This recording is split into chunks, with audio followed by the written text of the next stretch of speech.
Let's start with Kalana. She has just done something heroic. She's saved her employer's life, but she's so consumed by this toxic narrative that she does the ultimate sacrifice. She walks away from the man she loves. Believing she's saving him by leaving. That internal conflict is it's the core of her character, isn't it?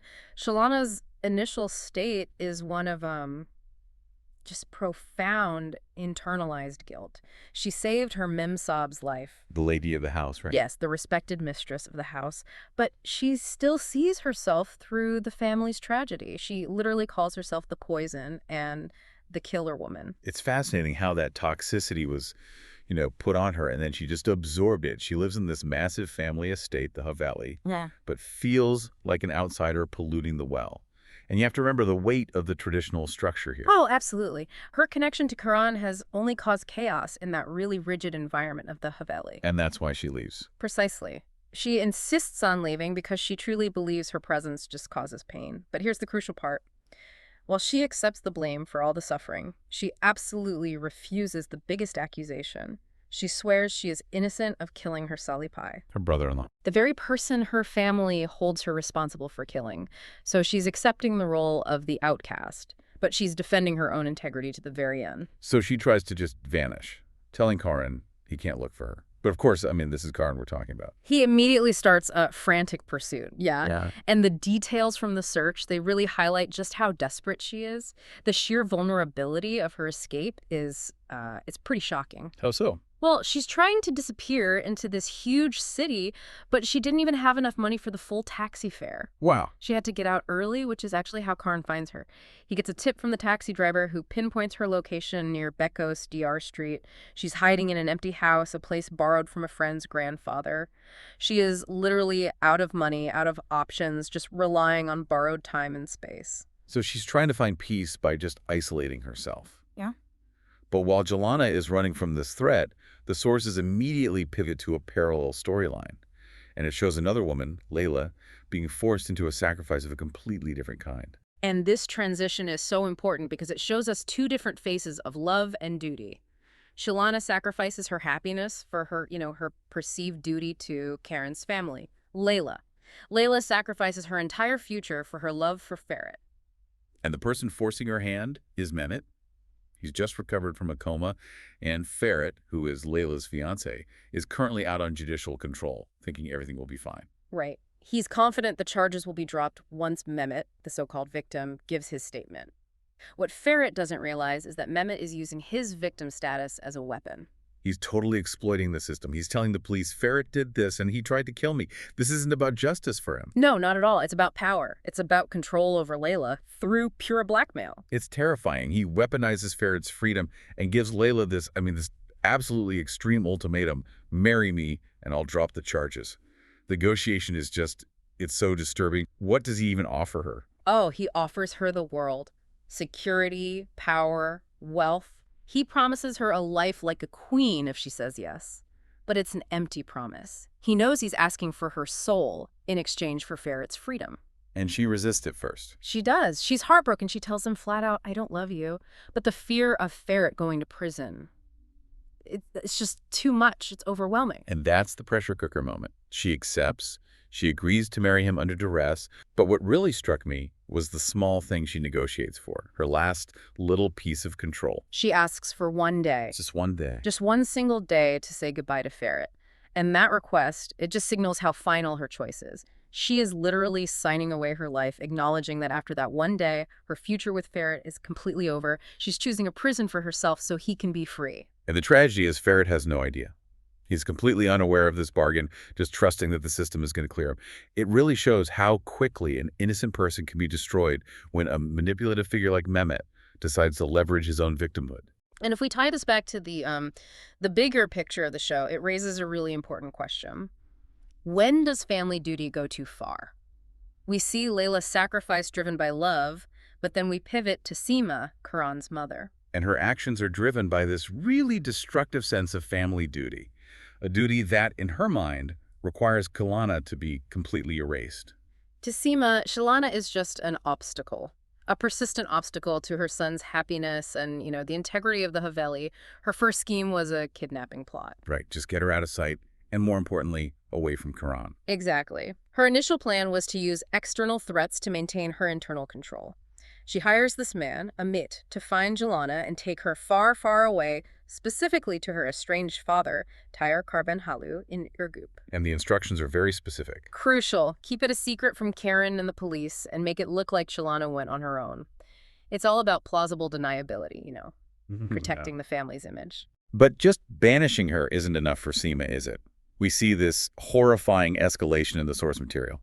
The plan shifts very quickly from kidnapping to murder. Oh, absolutely. The decision is swift, and it is chilling. Seema conspires with another guy, Memir, and decides Ceylan must die. The ruthlessness is just staggering because the plot is specifically designed to frame Ceylan's own father. They plan to make her death look like an execution by her own family. They link it to this, alleged death sentence that's supposedly hanging over her head. It solves Seema's problem, and it creates a perfect scapegoat. And the method they choose is particularly vicious. The fire. Using petrol to burn the shed Ceylan is hiding in, Memir, to his credit, raises a practical point. He says using petrol will make the fire look intentional. But that's what Seema wants. She welcomes it. She says the intentional look is perfect because it aligns with the story they want to pin on 𝐊𝐔𝐌𝐀. It's a chilling detail.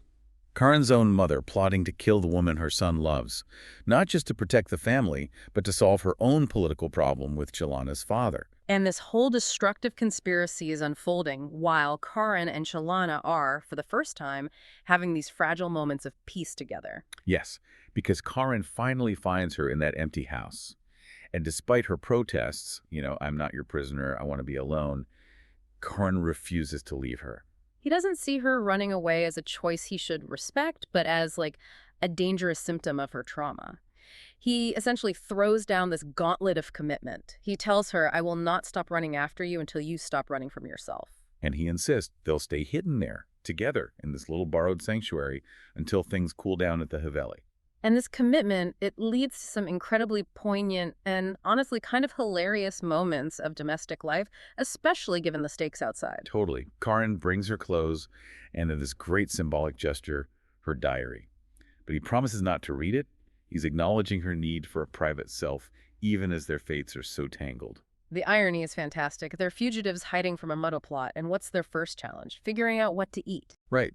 They have this really sparse collection of ingredients. Yeah. Chickpeas, peas, potatoes, eggplant, and some tomato paste. And the cooking scene is just gold. Ceylan turns out to be an amazing cook. She makes this beautiful meal, bulgur pilaf, and she calls it Anatolian breeze. It's this tiny moment of cultural warmth in this cold, empty house. And Karan, of course, tries to help and admits he only knows one recipe. One recipe, which his mother, the same woman plotting Ceylan's murder, taught him when he was alone in Canada. And apparently it's not fit for human consumption. That detail is just brilliant. The man who has everything can't even cook a basic meal. And they follow this up with a bet, a game that completely ignores their reality. The spice bet. They challenge each other to guess spices blindfolded, ajwain, rosemary, sumac. It's so pure and normal. The loser does the dishes. They're playing this silly domestic game while a deadly plot is literally closing in on them. It's the ultimate calm before the storm. And that calm is shattered the second Karan leaves the house, even for a moment. Exactly. Memir's waiting. He's been watching them. Karan just steps out to get a file from his car. And that is all the time Memir needs to set Seema's plan in motion. The lure is so cruel. It's designed to exploit Ceylan's trust. Memir gets Sona, the friend who helped her find the house, to call her. Yeah, Sona asks Ceylan to go get her grandfather's valuable toolbox from the shed where the fire's about to start. And the sources mention the other tactics, too. The psychological ones, yeah. Memir uses cat sounds to draw her deeper inside the shed, making sure she's trapped. She finds the toolbox, but when she turns to leave, she realizes the door is locked from the outside. That moment of realization must just be gut-wrenching. She knows instantly she's been tricked, and the whole thing becomes terrifyingly clear. And that's when the cliffhanger hits. She calls out to Karan, realizing there's already a fire outside. Memir is trying to turn that shed into her grave. Karan, who's rushing back from his car, finally sees the true, murderous extent of his mother's plan. His response is desperate, but he's so resolute, he screams that he'll get her out, that he refuses to let her die, even as the flames start to climb the walls of the shed. And we end on that raw image of Ceylan trapped, facing certain death. It just underscores the ultimate tragedy of both of these storylines. External forces, whether it's a vindictive ex-fiancé or a controlling mother, are actively trying to destroy the happiness and freedom of these two couples. So we've deep dived into two massive acts of sacrifice here. We have Layla giving up her freedom, her future, to protect Ferret from prison. And we have Ceylan fighting for her life because she dared to think she could escape the poison of the 𝐊𝐔𝐌𝐀. The core takeaway really is that in this world, love isn't a gentle refuge, it's a dangerous liability. The depth of their commitment is measured by the sheer cost they're willing to pay, whether that's marrying a blackmailer or, literally facing down flames started by your lover's own family. And as we close, we want to leave you with a provocative thought, one that comes directly from Layla's agonizing choice. When you are trapped, forced to choose between your own personal ruin, the complete destruction of your future, and saving the one you love from prison, what's the exchange rate? How much of your own life are you willing to sacrifice? That's something to think about as these high stakes continue to unfold.